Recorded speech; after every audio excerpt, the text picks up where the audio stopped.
ఉన్నారులే అనుకుంటే ఉండరు, లేరనుకుంటే ఉంటారు. కన్ఫ్యూజింగ్గా ఉందా? అలాగే ఉంటుంది. ఎందుకంటే ఉమ్మడి విజయనగరం జిల్లా వైసీపీలో పరిస్థితి అలాంటిది. మరి ఆ జిల్లాలో వైసీపీ నేతలు ఏదో ఉన్నామంటే ఉన్నామన్నట్లుగా ఉన్నారట. అంతా గోడ దూకేందుకు సిద్ధంగా ఉన్నారని టాక్ అయితే గట్టిగా వినిపిస్తుంది. ఎటు ఛాన్స్ ఉంటే అటు పోదామనే ఆలోచనతో ఉన్నారట. అసలు ఇలా ఎందుకు ఆలోచిస్తున్నారు? విజయనగరం జిల్లాలో వైసీపీ నేతల తీరు ఎవ్వరికీ అర్థం కావట్లేదు. ఏదో పార్టీలో ఉన్నామా అంటే ఉన్నామన్నట్లుగా వ్యవహరిస్తున్నారట.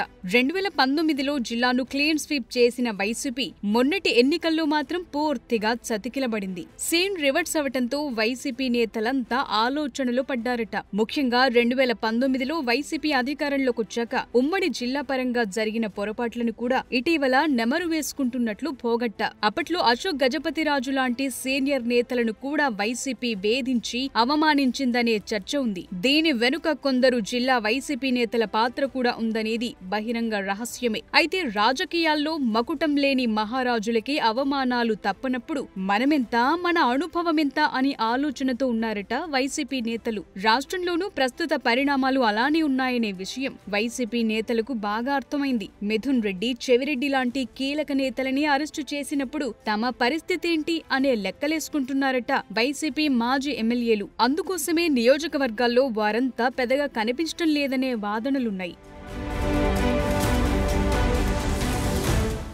రాజకీయంగా ప్రత్యర్థి పార్టీలను విమర్శించటం రాజకీయాల్లో సహజం. కానీ ఇప్పుడున్న పరిస్థితుల్లో జిల్లాలో ఒకరిద్దరు వైసీపీ నేతలు తప్ప మిగతా వారెవరూ దేనికి పెద్దగా స్పందించటం లేదు. వైసీపీ అధికారం కోల్పోయిన తరువాత ఏ ఎమ్మెల్యే కూడా పెద్దగా ప్రెస్ మీట్లు పెట్టలేదనే చర్చ పార్టీలో ఉంది. కొందరు పెట్టినా బలవంతంగానే పెట్టారనే గుసగుసలు వినిపిస్తున్నాయి. కూటమి పార్టీలను విమర్శించేందుకు వైసీపీ నేతలంతా కాస్త వెనుక ముందు అవుతున్నారనే చర్చ జరుగుతోంది. వైసీపీ నేతలు ఎదుర్కొంటున్న ఈ పరిస్థితులను చూసి జిల్లా ప్రజలంతా ఆశ్చర్యపోతున్నారు.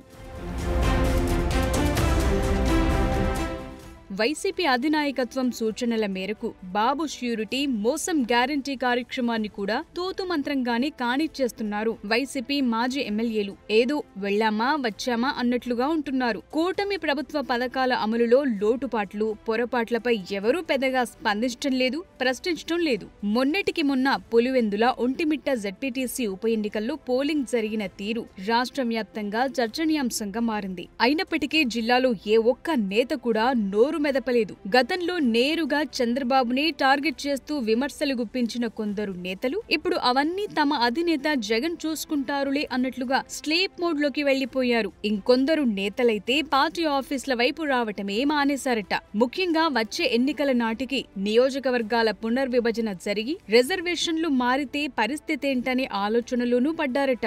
అందుకే కాస్త ఆచితూచి వ్యవహరిద్దామనేది వైసీపీలో చాలా మంది నాయకులు అనుకుంటున్నారనే చర్చ జిల్లా రాజకీయ వర్గాల్లో జోరుగా సాగుతోంది.